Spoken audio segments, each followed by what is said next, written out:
This is the Classic Auto Mall Show. Broadcast from the studios inside the Classic Auto Mall in Morgantown, Pennsylvania. Just 1 hour west of Philadelphia at Pennsylvania Turnpike exit 298. Featuring nearly 1,000 classic, vintage, and barn-find vehicles for sale under one climate-controlled roof. Now, here's your host, Classic Auto Mall president and the man with all the toys, Stewart Howden. And here we are. Welcome to show number 207. We're really rocking now. Yep. We're going to, in our subscriber list, over 62,000 subscribers. We've jumped up 40,000 subscribers in the last 90 days. We're cooking with fire, as they say. Cook with fire. Okay, real quickly, how many cars in inventory, JR? 998. They're in and out. I'm going to say 950. 945. You win. No, Not really. You went over. So let's get to our guest today. Let's how about do it. that? Who's waiting patiently. Joining us via Zoom, Mr. Mike Joy. Good morning, Mike. Morning, Stuart. How are you? We're fantastic. Mike Joy, broadcaster, play-by-play commentator, Barrett-Jackson analyst, actor, a little acting in there from a couple of things you've done over the years. Anyway, 50 years of motorsports. Wow, that's pretty crazy. Well, and that just, and that doesn't count my misspent youth.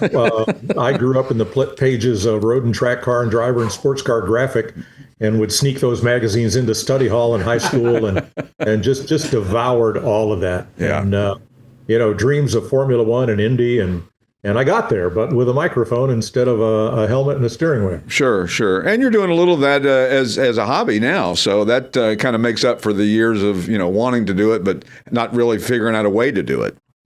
Well, I raced for a while. In fact, we formed an IMSA team 3 years out of college.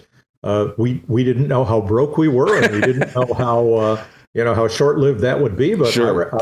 I raced in IMSA just out of college, and then put it all away for about 15 years. Went back, raced SCCA, raced IMSA, raced in the 24 Hours at Daytona. Right. But always as a hobby, never with the idea that it was ever going to produce any cash flow. Sure. And now with vintage racing, it's a great place for those of us who think we used to be fast, can go out there and be half-fast and have a good time. So what surprised me is how competitive vintage racing is, even with the high-dollar cars. I mean, even more so with those Formula One cars at Monterey last weekend, or it was at Laguna Seca, was unbelievable how they were. I mean, they weren't 10 tenths, but they were certainly 7 tenths. Sure. I mean, there's two things that happen when you hop in one of those cars and pull the belts down tight. One is I can go faster than the guy starting in front of me. Right.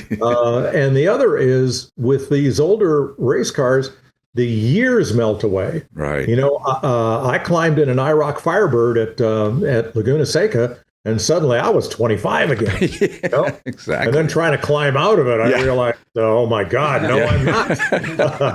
Trying to climb out through that narrow window. Yeah.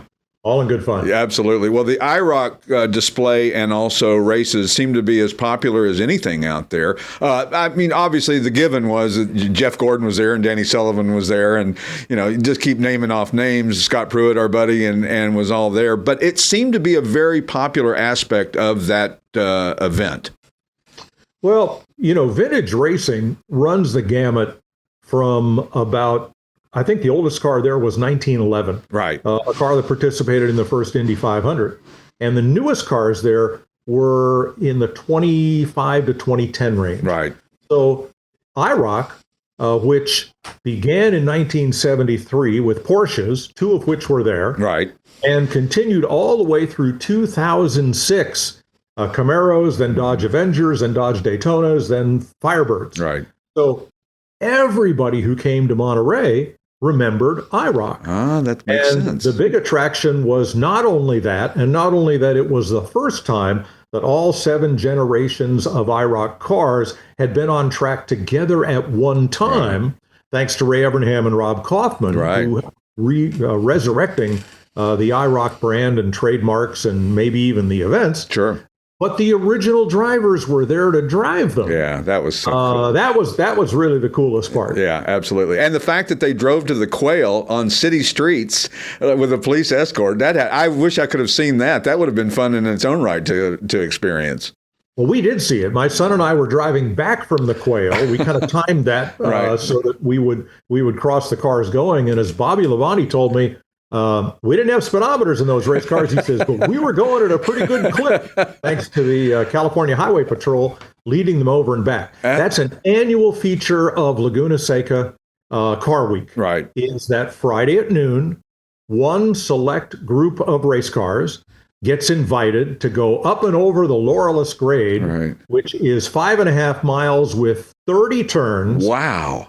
And then come down Carmel Valley and into the Quail, the $1,500 a ticket display of everything that is new in automobiles and a lot that's old. Gordon McCall puts on a wonderful event. The Quail is a don't miss. If you can get a ticket, you got to go. Yeah, absolutely. So the IROC cars are displayed there for an hour or so. The drivers get to wander around and mingle with everybody, and everybody has a fabulous time. Right. We did it one year with the historic Trans Am cars. And now that feature is also a part of Watkins Glen Vintage Car Week. Right. They recreate an event where the race cars come down from the track down to the town, park for an hour or two. Everybody talks with the fans there, and then recreate 3 laps of the original Watkins Glen Road Course. Wow. And now at Lime Rock, in 2 weeks, Labor Day weekend, there is a Thursday afternoon tour of Lime Rock, Salisbury Falls Village with race cars and significant vintage road cars. So that's so awesome. Be a part of that. It's really cool. Yeah. All part of, take these race cars out of the track and get them on the road. Absolutely. Yeah, that's fun. Well, Watkins Glen started on the streets of Watkins Glen, so that's a given. And I think that, it's interesting to see. We worry about the death of the hobby, whether it be the racing side or the show side or all that. I say BS. We're stronger than ever. And people are saying that at Laguna Seca, they go, oh, the crowds were light and there's 400 race cars there. I mean, yeah, vintage racing is not an IndyCar or a NASCAR event, but it certainly, I thought, was pretty well attended. Yes, I think the crowd was off from last year, but I think part of that is there are so many car events in Greater Monterey and Carmel during that week. Right. There's Pebble Beach, the racing at Laguna Seca.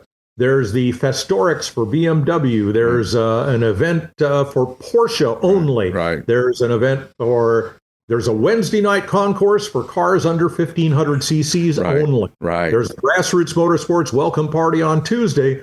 Scott, my son, and I judged at Concourse de Lemon in Goose Poop Park in Seaside on Saturday morning, trying to find the best of the worst cars. Right. I mean, there's something for everybody, and a lot of the events are free to attend. Absolutely. Sure.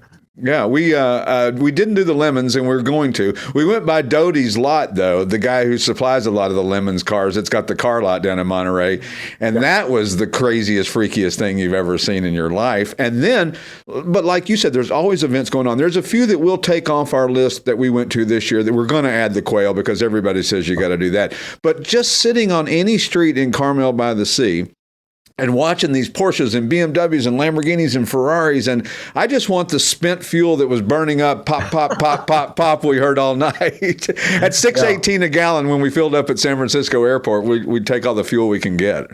Yeah, there was one exception. Now, Highway 68 is the highway that runs from Salinas down to Seaside there, and that's where the track's located. Some idiot got clocked at 144 miles an hour in the BMW on Highway 68 one morning. And that's the kind of guy that could ruin an end car week. Well, fortunately, he's, I'm sure they have a nice place for him there in the Monterey County, Roll Bar Motel. Yeah. That's not good. No. Generally, everybody's pretty well behaved. They are. Likes to light it up and burn some of that high octane, but it's such a great week. Everybody needs to go to Car Week once. Yeah, and this was our first time, so that was even more spectacular. And my wife and I just had an amazing time. And she said, I never thought a whole full event of car events would be fun. She said, but she had a great time too. And we met so many great people. But you're right. It's always the bad seeds. We have these at Cars and Coffees all the time, where the one guy wants to do a burnout, then all of a sudden the Cars and Coffee has to move from that location because it's just a shame that people are like that. That's why I love the advent of country club racetracks, because now you can take your car out and do what it's supposed to do. True. Yeah, true. And they're popping up everywhere. One opened this April in Charlotte. 10 Cents Motor Club there. Yeah. Rick Hendrick and Marcus Smith created just outside Charlotte Motor Speedway. And we've been fortunate. My son won the first race there. That's pretty cool. That's really cool. Yeah, these things are really neat. Yeah, and Flat Rock in between Knoxville and Nashville, Tennessee on I-40 is a 6.2 mile for the whole track, built by the guy who builds the Formula One track. So, I mean, there wasn't any lack of funds for that venture. Yeah, I've got to get up there. They keep calling, and gosh, the schedule's tight. But yes, there's a lot to do, like you said, on the schedule. It's pretty amazing, and like the Concours de Lemons, the lawn at Pebble on Sunday was amazing. I mean, to watch all those cars of different eras being appreciated by all ages. That's what is heartwarming to me. That hey, this thing ain't going anywhere for a while. Well, that's great, and I like something that they did several years ago at Pebble to enhance the presentation. Because I spend most of my week at the track at Laguna Seca, because I want to see these old cars out there racing in anger as they once did. Sure. I don't want to see them being polished in a museum all the time. Right. I want to get them on track. So something they did at Pebble is they created the tour on Tuesday, where all the cars that are entered at Pebble Beach have a chance to run this tour around 17-mile drive and environs. And the reason they do it is so that Pebble Beach is not just a display of what we call trailer queen and cars that never go anywhere. And the reason you want to do the tour is because if there is a tie in the judging at Pebble, running in the tour and completing the tour is the tiebreaker. Yeah, how cool. And the tour is free to spectate. You can set up anywhere along the tour route and see all those fabulous, wonderful cars go by without having to buy a ticket to the Jet Center or to the Quail or to Pebble. So great. Yeah, I like that perspective of it. We took the shuttle up to the Corkscrew and watched the cars coming around at the Corkscrew. And what was really fun was the ragtime racers. When they were coming around that corner, they were completely drifting the wrong way, trying to fight it to turn to the right. And I don't know how they did it. And it was sitting on buckets practically. Yep. And that ragtime racer group of cars from the 1920s and earlier, they've always come to Monterey Laguna Seca. They're taking their act on the road.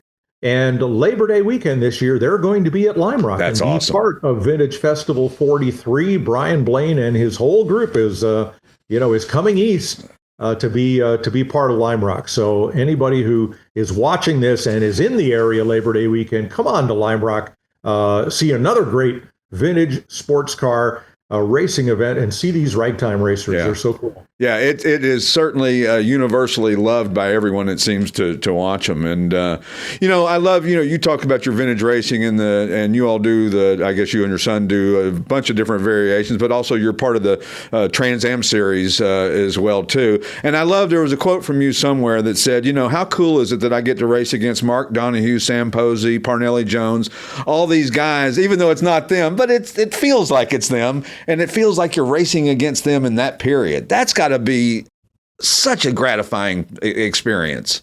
Well, it is. And let me see how this works. Yeah. Cool. That was crossing the finish line at Laguna Seca last year. Wow. The number 4 car, the red and white one, is mine. Right.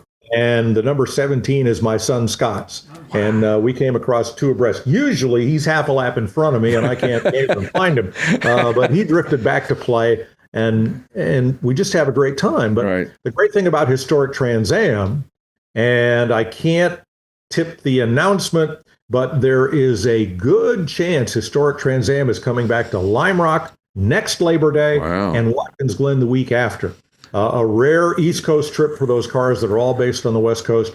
And the great thing about those cars is they are all restored to the way they raced back in the day. Right. They're all actual original race cars, no tributes, no clones, no rebuilds from dust and rust. They're the real car. Right. When that school bus yellow Mustang comes alongside me, that was Parnelli Jones' car. Right, exactly. That blue number 6 Camaro was driven by Mark Donohue back in the day. So for me, I sat up on the hillside and watched those races at Lime Rock in the late 60s and then covered them for radio in the 70s. So like I said, the years melt away and you're 21 again. Yeah, exactly. So, and you've not only done, I mean, you're, obviously very well known doing NASCAR stuff, but you've also done Formula One races back a few years back, and other, I know some college football play-by-play or sideline stuff, and but is NASCAR your passion when it comes to broadcasting? Is it a different kind of broadcasting than any other venue or series that you would cover?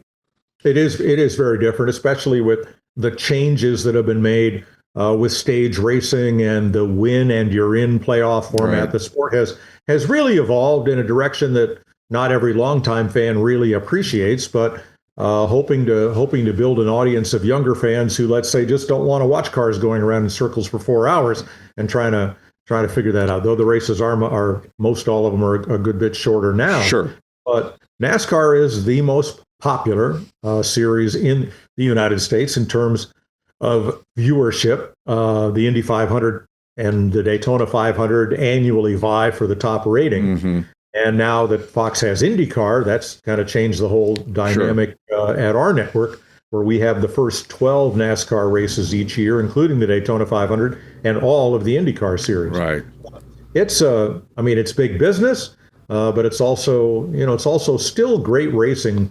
Just as it's always been. So, that's my day job, and, Sure. and I love it, or I'd be long since retired. Sure. Not doing it, but it's a labor of love. I've got people that I work with that are fantastic. Kevin Harvick is developing into the best analyst in the sport. Mm-hmm. I think after 2 seasons, he's there. Yeah. Clint Boyer adds just a whole different point of view from somebody who has been there and won that and done that. Larry McReynolds, our crew chief, just great pit reporters. So it's a great team, and I'm very fortunate to be a part of it. Well, we're all fortunate to be able to listen to you, and I'm not blowing smoke up your skirt, because you and Bob Varsha and Dave Despain, to me, are the 3 broadcasters of my era that are the trifecta of broadcasting. I mean, you guys just it's amazing to listen to you guys. Of course, you had good teachers. Ken Squire comes to mind, who just was, oh man, I get chills when I talk about that. It's his voice was so distinct and so, I don't know, you just felt comfortable when you were listening to him. Yeah, there are a few broadcasters, and I learned a lot from Ken Squire, Barney Hall, Ned Jarrett, all of whom I worked with for many, many years, and all of whom were good friends. Right. We spent a lot of time together, and yeah, it's really special. Ken was a great wordsmith. Right. Had a degree from Boston University and put it to good use. And he was one of those fellows that, like Jim McKay at ABC, when you heard that voice, you knew you were watching a big event. Yeah, right. And Ken had a way of elevating the drivers into knights of the road and almost mythical creatures that were just way above us mere mortals who only watch. Yeah. And he was the best. Well, because the Hall of Fame of NASCAR for that reason. And because most of the time, race car drivers, you don't see their faces. You can't see their emotions. You can't see what they're feeling, if they're crying, if they're laughing, smiling, whatever. You don't know any of that. So they become just, you got to have somebody explain to you who they are and what they are. Yep. And, it's a labor of love. Yeah, absolutely. And of course, Barrett-Jackson, we've enjoyed watching you for. How many years have you done Barrett-Jackson? Is that 20 plus? Is that? It is 20. It is 20 plus. I was at Phoenix Raceway for Fox and Speed Channel, which was owned by Fox, and the exec producer Rick Miner. This is, I think, 2002 or 2003. They had Barrett-Jackson on Speed, and their on-the-block commentator, another good friend, Alan DeCadney, great racer, but Alan did not have the depth of knowledge for the American muscle cars that were beginning to be a huge part of the auction scene. So they wanted somebody to balance Alan on the stage. They had Bob Varsha in the booth with Brock Yates, one of my heroes from Driver, and Keith Martin from Sports Car Market. But on the block, they had Alan. And Alan, a big block Corvette would come up, and Alan would talk about the lump under the hood, and Craig Jackson wanted more. Sure. So Rick Miner says, what do you know about old cars besides race cars? And as I said, I grew up in those magazines. I said, so, well, try me. well, let's go talk to Craig Jackson. So we go over to the Barrett-Jackson booth, and Craig has in his booth a Gullwing Mercedes, 300 SL Gullwing Mercedes coupe. So we talked to him, and I mean, here's what I do, and here's so forth. And he says, well, what can you tell me about this car? And so I gave him chapter and verse on the history of the Gullwing, right down to what many people don't know are the Rudge knockoff alloy wheels. Right. And he looks at Rick Miner and he goes, he'll do. And so then I get, okay, I guess I got a job. And that was over 20 years ago. Wow. And I've been on the block at Barrett first with Alan DeCadenet for several years, and then with Steve Mignante, who's a great friend. And we call him Dr. Date Code because it was the date code and casting number of just about every part on every car. Amazing. Absolutely amazing. Steve, we nearly lost Steve a couple of years ago to illness.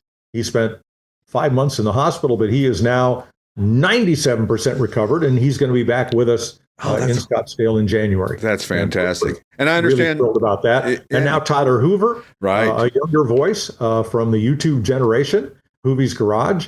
He and I do most of the block work now with April Rose. And we have a blast. If it's not fun, we're not doing it. Sure. Rick DeBrule now anchors those telecasts. Bob Varsha comes by to help occasionally. We may have some additional ads going forward. Sure. But that's the key group for that. And we're all there to share. Right. And it's, share what we know and to learn. For sure. There's so much more we don't know than we do know. And the great thing about doing Barrett is everybody knows their car. Right. You can tell me about every nut and bolt on your car. Sure. But you don't find many people that have the kind of knowledge base that's a mile wide and 2 inches deep that can see a little bit about every car that comes up on the block. And boy, they just keep coming. Sure. And you can't stand there and go, 57 Chevy. Yeah, here's a red one. You can't do that. Yeah, it's got a 4-speed. Woohoo. Yeah. But it seems physically demanding, that job. You got to be worn out at the end of the day. Oh, it's yes. And some of those days are long. We start out doing 6-hour days. When we're back on speed, we were doing for Friday and Saturday, 10 hours a day. And the thing you dreaded most was in the last half hour, again, Rick Miner would come in on the IFB over your headset and he'd go, all right, we're going to do another 45 minutes of bonus coverage because they still have some good cars to run. That's when you want to take the headset and just throw it. But I love Rick, but we don't do that anymore. Right.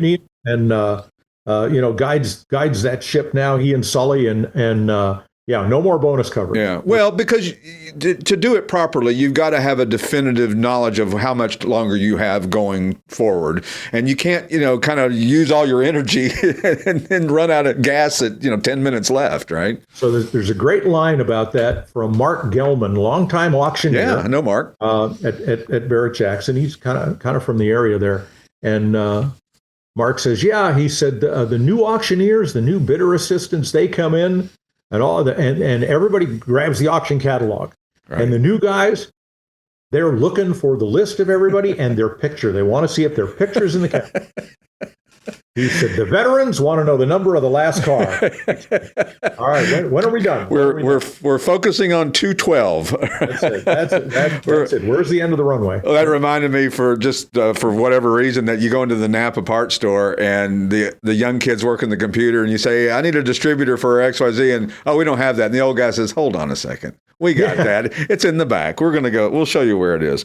So, or you go, I need 2 feet of half-inch fuel line. Right. And if the guy at the counter goes, what's the make and model? Then I start looking for one of the older fellows. So no. You got to have that guy. And of course, there's so many different variables in selling and buying cars anymore. It used to be auctions and retail, and now you've got bring a trailer and all these other venues to sell cars, yet the live auctions continue to grow and get better and better. It seems like Barrett-Jackson seems to just every year eclipse the year before. Well, every morning I'm on Bring a Trailer, Cars and Bids, Doug DeMuro's site, and P-Car Market. Right. Those are the 3 auction sites, and I'm going to and looking at everything to see what's being sold, what are the trends, what are people interested in, and the comments feature. Yeah. Bring a Trailer, Randy Nonnenberg site. That's what made it. Obviously, that's really cool. This week I saw a car and Bring a Trailer, and I go, hey, that was my car.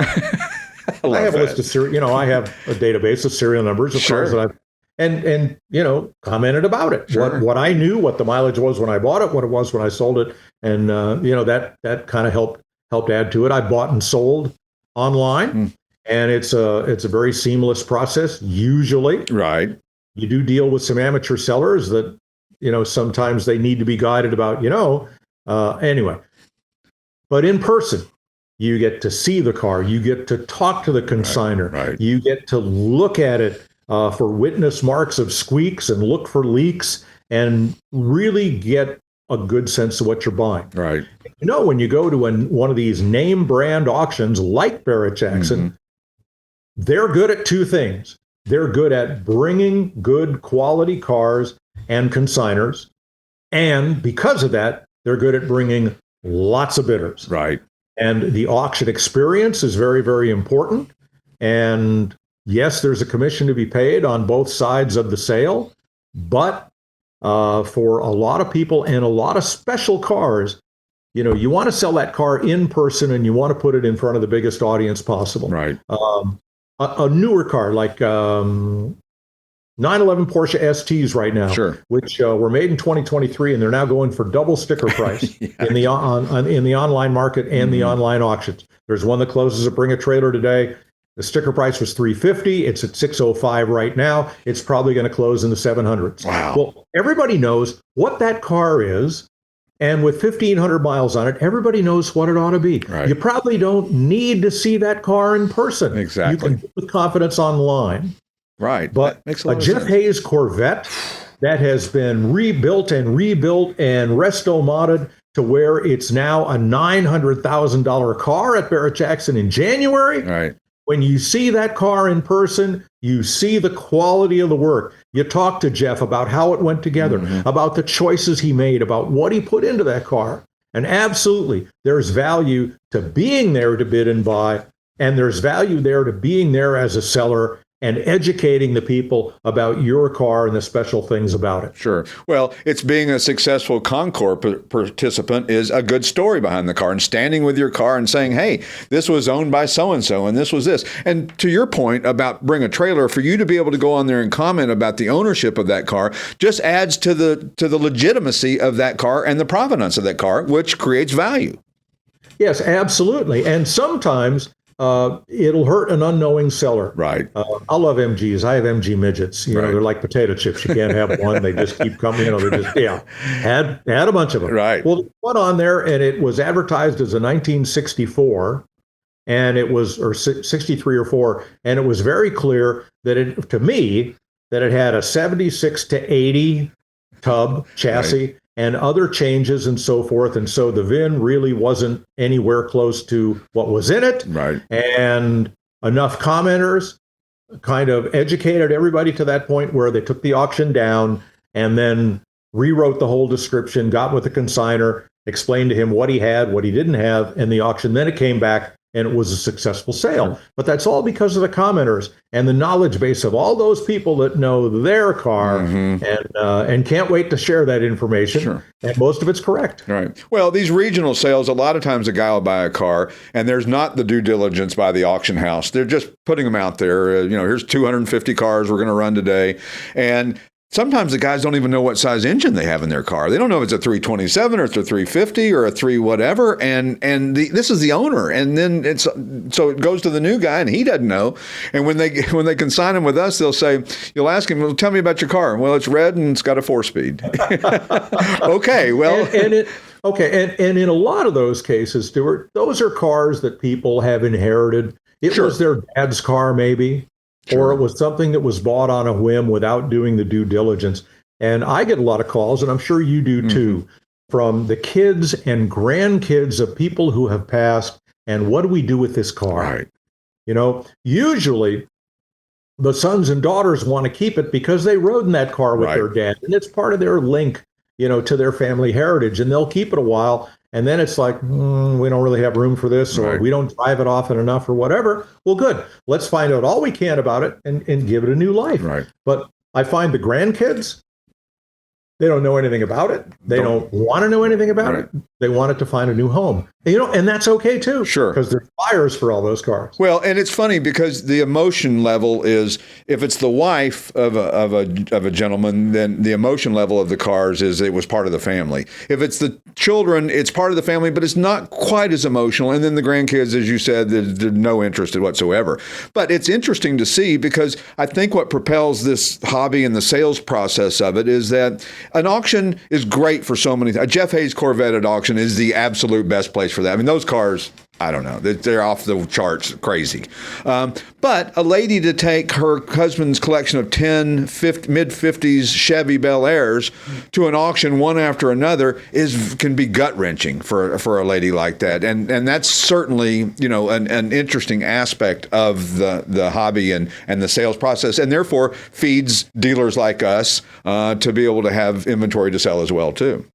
Yes, and I think the more unique the car, the more important the dealer experience is. I have a friend in Massachusetts built a beautiful Plymouth Coupe with a small block Chevy, and he and his race team put all kinds of work and special touches into this, like the back window rolled straight down. Nobody does that, No. And Bob was, should we take it to auction? And I told Bob, I said, no, because in the 90 seconds it's on the block, there's no way to educate the bidders about how special this car is and the unique build. So he consigned it to a dealership like yours, who was able to talk to potential buyers and show them everything about the car, everything that made it special, and he was rewarded with a sale. Sure. So yeah, I mean it's a great hobby. There are all kinds of facets, and to have a bricks and mortar dealership where people can go and get a sense of what they might be interested in, what they want to buy, and why they might prefer something over the other. There's great value in that. Maybe even more so than going through the auction process. Sure. And when I see a description and it says too much to list, I think that's just what do you mean too much to list? It's paper, it's free, it's words. It's with us we can put 1,000 words or 5,000 words if we want about a car. And the one thing that we do that auction houses don't do, and I'm not knocking them for doing it, is we talk about the imperfections. We bring up the fact that it's got a hole in the fender, or it's got some rust here, or if it's got a little bit of a knock in the rear end, because a lot of times these people don't want to fix them or don't have the wherewithal or the access to the money to fix them, and so they want to sell them as they are, but you got to describe them accurately. Well, you do, yes, and that, again, that's part of the process. Sure. Every MG I've ever owned has a leaking rear main seal because the design was just such that when that car sits for a year or more, the main seal just kind of attaches itself to the crank. So the first time you fire it, you're going to tear it. Right. And then it's going to leak forever. Right. So do you fix it? No. If that's the only problem, no, you don't. You just, you wipe up the garage floor once a month. Right. Like from the little drips and that, we say it marks its spot. It's kind of like your cat. But you don't fix it unless you're taking that engine out to do a clutch job or something else. There's no reason just to pull that just because the rear main seal leaks. Big deal. That's part of its charm. I don't know. A lot of these cars leak, and that can be such a turnoff to newbies in the hobby that say, "Oh, that car's got," if it's a Corvair and it doesn't leak, that's the problem. It's it's way worse because now it's got no fluid in it, right? That's so true about that. So. Barrett-Jackson is coming this year to Columbus, Ohio. Or next year, I guess, to Columbus. That's amazing. I talked to Mike McCullough, VP of Consignment in Monterey, and they're really excited to be coming to the kind of Midwesty area because, not everybody can afford to ship their car all the way to Scottsdale. Nobody can afford to maybe go to Scottsdale. It's expensive, just like Monterey's expensive. So I like the fact that they're trying to figure out somewhere more in the middle. Yeah, and they have done this before. Sure.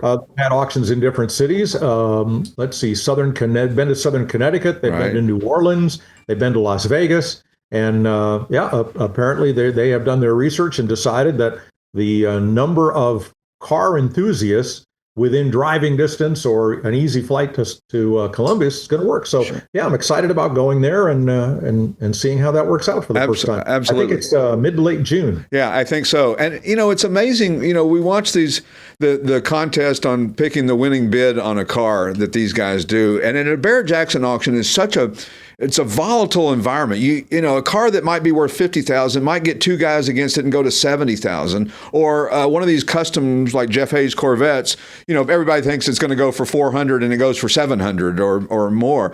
These guys that do the fantasy bid thing, how do they even get close? It's amazing to me how good some of these guys are at predicting value of these things.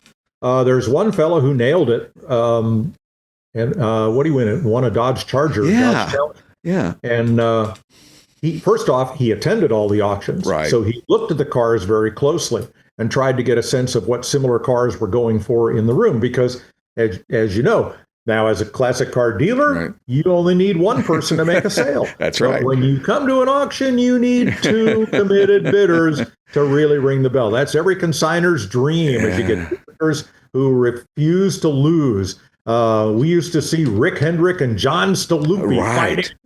And both of them with pretty much unlimited budgets for classic cars. Eventually, they got together and became very good friends. And so they don't collide on the auction block anymore. But so we had people who would attend every Barrett-Jackson auction, really go through every one of those cars, and make informed bids instead of being. One fellow was so good at it that he's now been excluded from playing the fantasy bid game. It's congratulations, you won your prize. All right. Thank you. But thanks, but bye-bye. Yeah. The best of two bidders going at it, and everybody knows, you know what I'm going to say, was Alan Jones and the guy in the Ferrari hat for the Hendrick collection when they were going after that F-85 Oldsmobile. That was maybe the most exciting auction sequence we've ever seen on television. Yes, it was. And Alan, I can't think of his last name, Ferrari hat guy. Yeah. We called him on speed. And it turned out he was a representative for the actual bidder. Right. And that's what he did. And there's Jim Wicks, there's other who does that for Mustangs and Shelbys. Sure. And there's fellows that come to the auction and they're representative of bidders. Tony Stewart came and bid on some cars, won some cars.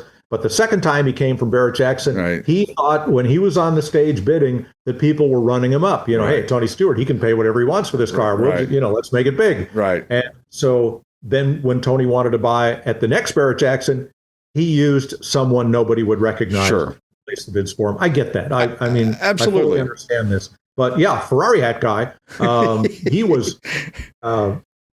He climbed in the car and said, I'm not leaving. I'm not leaving without this car, which was really, really cool. And he got it for his person. But he eventually, suddenly disappeared from Barrett-Jackson after it was found at one auction that he was working both sides of a sale. And was representing both the seller and one of the bidders. Oh, nice! And that didn't work. That didn't work out well. Yeah, so we never saw him again.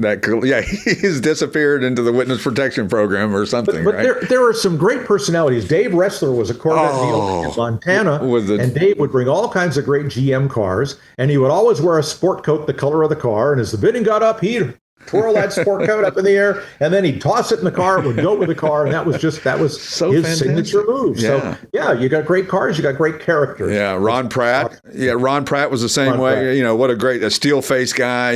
Just in there, knew what he wanted, and when he wanted it, he wanted. Staluppi's the same way, and I love that he buys all these cars, and then a couple of years later, he sells all of them, and then he buys them all again. Buys a whole nother set, and that's his hobby. Yeah, how great is that? Just not even if you want it, you buy it. You don't have to think, let's see, okay, I got 300,000 in this. No, he doesn't have to do any of that. So it's so fun to watch the characters in it. And a lot of people have grown up in the collector car hobby because of Barrett-Jackson and watching you guys on TV doing this. It became something that was entertaining to people, even if you weren't into cars. Oh, sure. It enabled Barrett-Jackson, especially of all the auction houses, to build a big lifestyle event around the classic car auction. You come to Scottsdale in January, it takes longer to go through the areas of display of everything from jet planes to velvet paintings, model cars, and everything in between. Velvet paintings. Trailers, you name it. One year, somebody came in and displayed a mausoleum because that week in Scottsdale, Barrett-Jackson is the epicenter of disposable income. Right. And people come there, they're going to leave with something. Might as well make it a mausoleum. So, they didn't come back, but that's okay. Absolutely. It's nice to see a rotation of people that are, the characters in the hobby anyway. So it's always fun to see and great to watch. So thank you. I really appreciate you being on today. I know we could do this all day, and I know you got a lot to do. My last question, my always last question is, what's your daily driver? Oh, that's easy. Obviously there's several cars sitting here with license plates and keys and keys at the ready.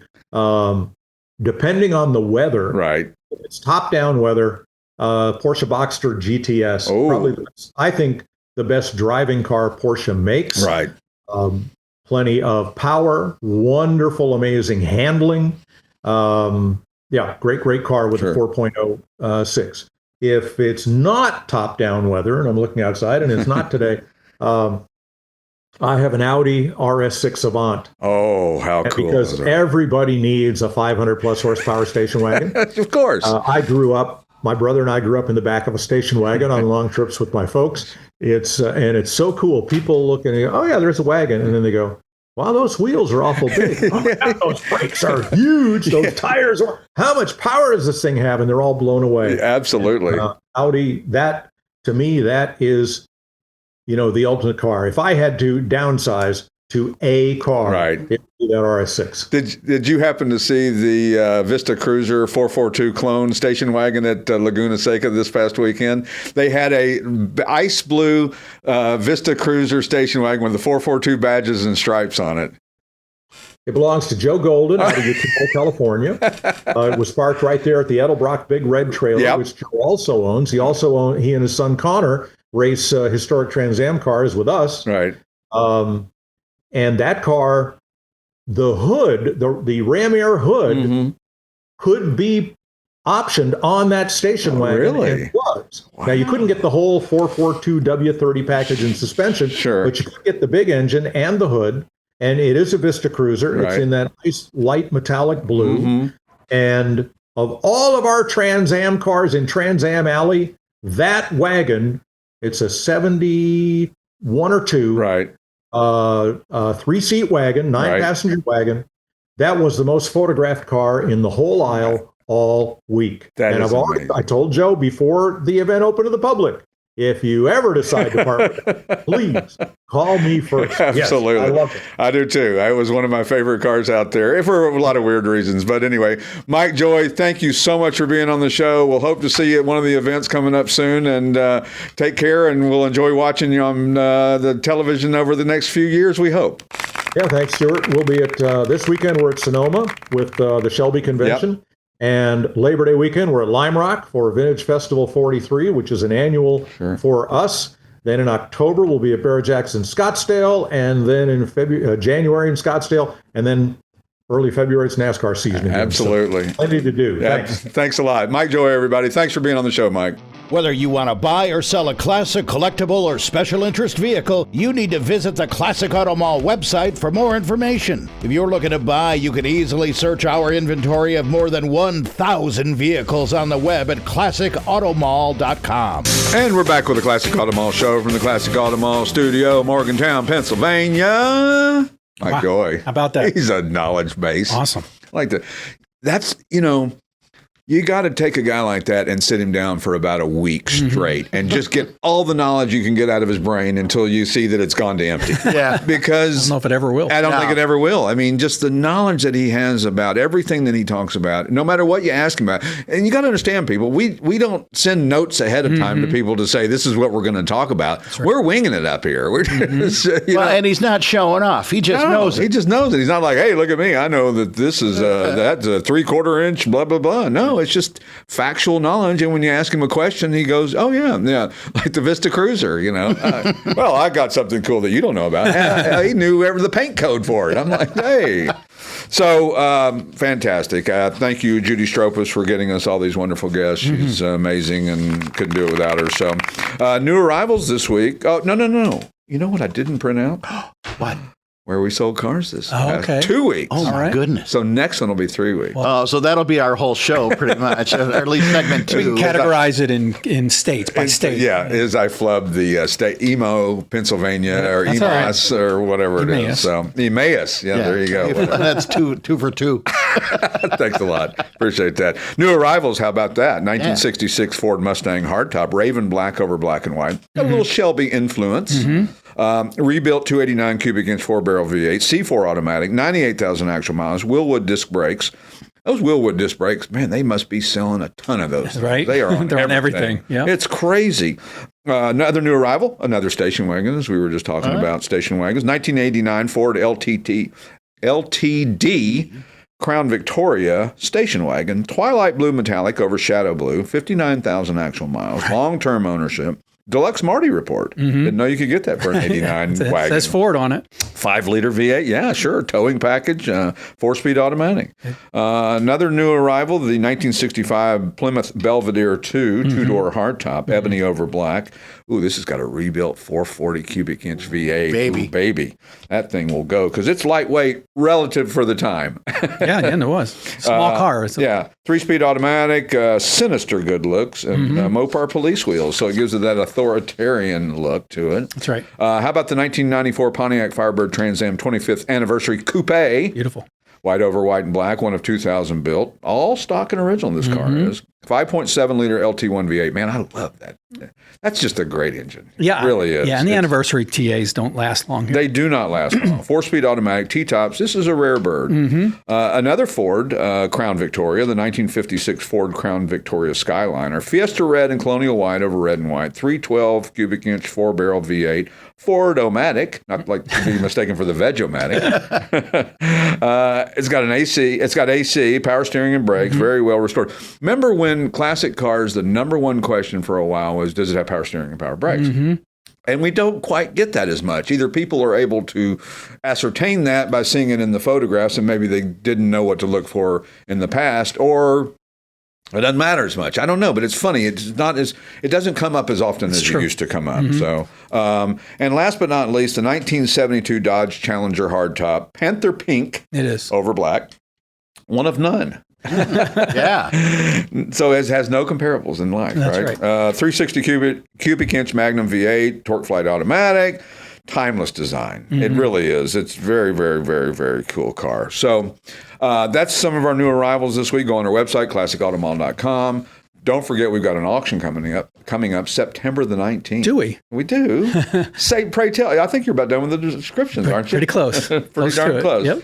Yeah, that was, it's a little easier to write a description when you don't have keys, it doesn't start, you don't have a battery. Engine. No engine. Some of them are real good, though. Some of them are We've got actually some good real stuff. variety. Yep. And if you're driving by on the turnpike, just look at them because we've got them right outside. Honk if you see it. When I first told my wife, Kathy, that we were going to line up all these cars along the turnpike, she said, "You have lost your mind. What are you thinking?" That is, and we looked at it, and it looks great. It does. It's got a good feel to it. The Army trucks are out there, some brightly colored stuff interspersed. We've got a GTO that's going to probably get stupid money. Now, this auction, September the 19th, will be here at Classic Auto Mall. You can bid in person, you can bid by telephone, or you can bid online. It's an 8% buyer's premium if you bid in person. It's 10% if you bid online or by telephone. You have to pre-register, so go on our website. You can do a preliminary registration to get us the information and get the ball rolling. And then we'll reach out to you and let you know what we need from you in order to bid, and deposits and this and that and all that kind of cool stuff.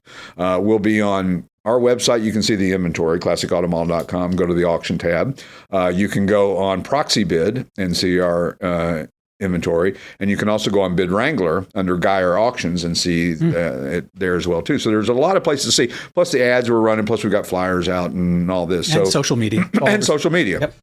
And it's going to be I think it's going to, knock on wood, it's going to be quite the barn burner for what it is. They'll bring what they're worth without question. And, a lot of them, like I said, a lot of them do not have titles. So, and I know the first question is going to be, well, how do I get a title? I don't know. And I don't mean that I don't know. I mean that a lot of people buy these for parts cars, or they buy it for a parade use, and they never, for whatever reason, they don't get it titled. But if you want to get it titled, there are ways to do it. There's nothing we can provide you other than a bill of sale, period. We provide you a bill of sale, notarized bill of sale, whatever you can do with that going forward, whether your local DMV, whether it's in Pennsylvania or some other state or some other country. That's entirely up to you. We don't make any warranties or representations that you'll ever be able to get a title for it. And do I sound like I'm being discouraging? Yes, I do in some respects, because I want you to know what you're getting, and I don't want you to have false expectations of what you can and can't get. Don't call me 3 weeks later and say, well, I can't get a title. I know that. I'm aware of that. So be aware of that. Do your due diligence ahead of time. Find out what it takes. I think you can petition courts and get a bond and things like that. But again, that's all based on your state and where you live and what you can do. So go there, talk to them, find out what the requirements are. Maybe there's a path. Maybe there isn't. Maybe you know somebody at a DMV and you can help. Maybe you can do something. I don't know. There's maybe ways to do it. We just don't do it or don't know how to do it. With that said, we'll have, I think, about 80-something cars or vehicles, all no reserve. We've got some killer Army stuff, some troop carriers. We've got a tow truck. We've got just some really neat stuff that you don't see very often. Edsels, Rolls Royces. Yeah. We're near Valley Forge, where they have the American Revolution reenacting. Right. You could reenact a war, or if you have a movie prop house, you got enough Army vehicles out there to do a movie. You could do a movie. So if you're looking to do a movie, and if you come down the turnpike, especially if you're heading east on the Pennsylvania Turnpike, right at exit 298, which is where we're located, look to your right. Because you're going to see a row of cars and a sign out there that we've got to put up today. We've got to drive some stakes in the ground. I thought I'd get out there and do that. Show the boys how it's done. But yep. Okay, Barney. Wire that 220, 221, whatever it takes. That's right. But you'll be able to see them all. You can get off at the exit 298 and loop around and come and see all of them. If you're going westbound and you see it, you got to go to somewhere, Kingdom Come and back. Yeah, 222. The next Reading exit. To JR's point, I wrote a record the other day, and in the write-up I wrote, Hollywood, pay attention to this. If you're doing a Mad Max movie, this truck is perfect. Oh, yeah. I mean, it looks right It's a Mac, isn't it? A Mac? Yeah, I think so. I think that one's a Mac. So, I mean, how perfect is that? Do you have other favorites? Now, if you were going to buy, not to own or to drive or just whatever, just to have it. Right. Do you have a couple of favorites? I do. I like the one troop carrier Dodge. I really, really like that. And then there's another one that I'm not going to mention it. Right, of course. Because we're hoping this one falls under the right. No. Exactly. Steve and I both have our eyes on a couple of them. I can tell you the Edsel wagon is probably the hands down favorite of everybody. That is my number one. Yeah. Second would be that 59 El Camino. Yeah. That's pretty rare. Well, that's the first year for the El Camino, and it was an interesting body style. It was that same body style that the 59 Impala had. It basically looked like the Impala. Even the fins in the back kind of exactly same. Are the same in a pickup truck environment. And it's like a mullet. Party business up front, party in the rear. Now, do you know if that's no title? I don't think it has a title. No. Yeah. Now, I actually did a mock drawing, and said if money was no object, I would take another El Camino 59 and make it a crew cab, 4-door. Well, there you go. So you chop that baby up, and there you are. So we were talking earlier about Monterey, and we got in Sunday, and I missed my flight. By the way, the ticket you sent me, I couldn't make. I didn't get mine either. The funniest thing is when we got to the hotel, and Kathy said, "What do you mean they don't have air conditioning?" And not that she's a prima donna. Don't get me wrong, here, folks. But people are used to air. When's the last time you went to a hotel that didn't have air conditioning? I don't remember. Maybe in a camp in the Smoky Mountains, and it was on a lumpy mattress, but no air conditioning because in California, especially in Monterey and Carmel area, it was 65 degrees was the high, maybe 68, and at night it was in the 50s. And so you open the windows and get a breeze coming through. And even in Southern California, in Los Angeles, lots of nice homes back in the day, back in the 80s. 80s and even 90s didn't have air conditioning. The Santa Ana winds would come in and you'd open your windows and you'd get a nice breezer and you really didn't need it. I mean, my friend in Seattle was in the car business. He said a lot of cars didn't have air. Right, exactly. You see so many cars without air, but it's certainly unusual to see that, and a lot of people are kind of surprised at that. But anyway, it was so funny in Carmel, the cars running around town, the BMWs and the Porsches and all that, and but every time they let off the gas, there's too much fuel goes into the exhaust, and it's ba ba ba ba ba ba ba ba ba ba, and this went on. It's like a Jake brake on a semi truck. It was all night long, but we didn't really. After a while, it kind of just blended in with everything. I'm surprised California doesn't have a sound ordinance. They probably do, but they probably look the other way during Monterey Week. They seem to be a little less strict than you would normally see on during that time. And everybody talked about how bad the traffic is at Monterey, and it really wasn't that bad. We timed it well. We had lots of plans. We planned out dinners. We planned out lunches. We planned out everything that we were going to do. So it wasn't that. We caught it just right. I think there was a couple times we got caught. Even Sunday morning at Pebble Beach, we got up at 7:30. We left at 7:30. It doesn't start till 9. We got there. We waited about 10 minutes to get in. Thursday, as Mike Joy was referring to, the Tour de Elegance was unbelievable, and I got some great video of that. But all the cars lined up at like 7 a.m. and then at 9 a.m. they all took off, and it was so cool. And even the Best in Show, the Tulipwood Hispana Sueza, was in the drive. Yeah, I mean, so wow, that's a multi-million-dollar car. Of course, It wasn't like we didn't see lots of cars. We saw Singer Porsches by the handful. It's unbelievable. I bet you we saw 20 or 30 of them. I think I've seen one in my entire life, Wow. And except for, in pictures. Right. And lots of Lamborghinis. Lamborghini. Trash car. Lamborghini. Ferraris. And of course, me as the car guy points out every car that goes past that's even remotely cool. It's like I'm back in, my dad finally told me when I was 16, he said, if you'll just stop talking about Trans Ams, I'll buy you one. He said, but shut up. I don't want to hear about it. Look, there's a Trans Am, Dad. Look, there, Just got, it's enough. Finally bought one. And said, never speak of these again. And I said, okay, that's a fair deal. Good Sounds deal. like an excellent deal. For sure. So, but we went to the Motorlux party that Haggerty puts on Tuesday night. Let me back up. I was invited to a dinner that Haggerty puts on at the Haggerty House, and this thing looked like a movie set. Really, it was like decorated and had the Haggerty block lit up letters on the front, and it was amazing. It was so cool, and a cool round table, and lots of dealers from all kinds of eras, and it was a lot of fun.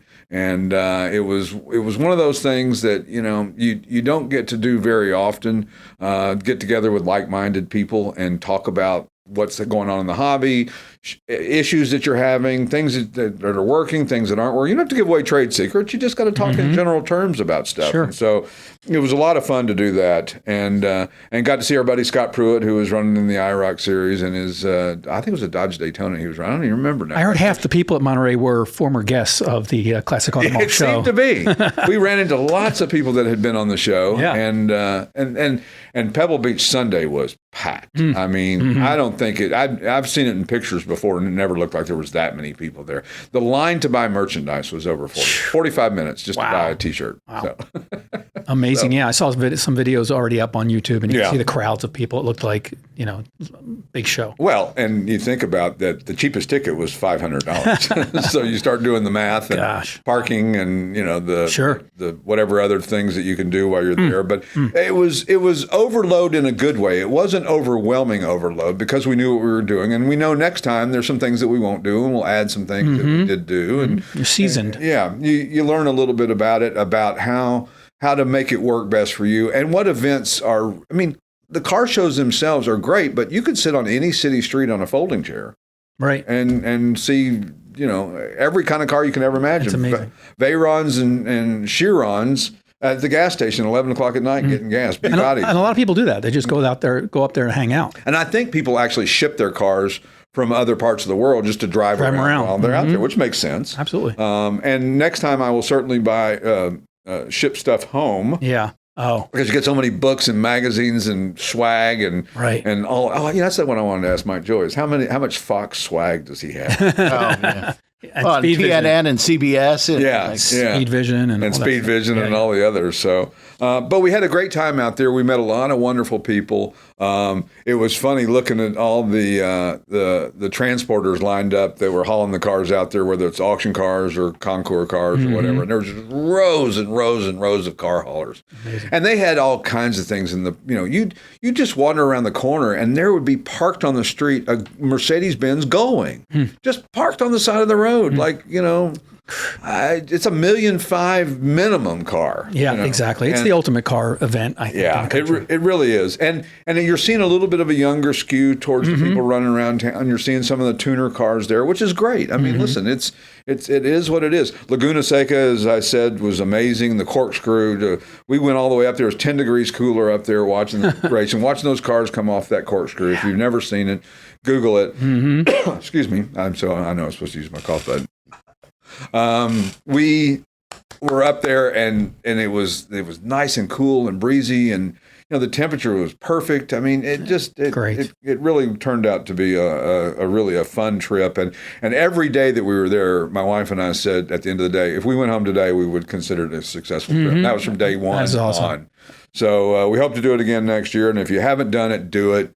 It's expensive. It's stupid. I know it, but stupid expensive. But it's a lot of fun. So next week on the show, we do have a list of guests for next week. I don't remember who it is. I wrote it down on the other 3x5 card from last week. It's a secret. It's a big old secret. So catch us on YouTube. Catch us on Spotify and Buzzsprout and all of them. Apple, whatever, all the different things. All the major podcast carriers. And we now have a new app. And you're going to be announcing that. We'll have a link on our website and our YouTube channel and all that. You can just have it right on your phone and watch our show or listen to it and link back right to the Classic Auto Mall. If a car comes up that I want to take a closer look at that. You can all of that. I'd die and gone to heaven with two things that have happened this week. We've got our own app, and AI quoted us as about a car. They do. According to Classic Auto They do. Mall, They absolutely the 1967 Mustang was blah, blah, blah. I'm running into that more and more. And wow. And anytime you put in a make and model of a car, especially older car, inevitably our pictures come up. Yeah, it's amazing. Usually in the first It's amazing. We have saturated the internet. Here we are. So if you're interested in the auction, again, go to classicautomall.com, click on the auction tab. It'll tell you how to get through it. Give us a call directly here, 888-227-0914, classicautomall.com. Any way you want to reach us, reach out to us. We'll get back to you and figure it out. And if we don't get back to you, call up and ask for me, and I'll chew out whoever was supposed to call you back. We'll catch you next time on the Classic Auto Mall Show. We'll see you then. The Classic Auto Mall Show with their host, Stewart Howden, executive producer, Steve Sethier, produced and engineered by yours truly, J.R. Russ, video editor, Randy Lammy. Available on classicautomall.com, YouTube, or wherever you get your podcasts. Music courtesy of the Pat Travers Band. For tour dates, contact, and stuff, visit pattravers.com. Produced by Car Smarts Media. Copyright all rights reserved.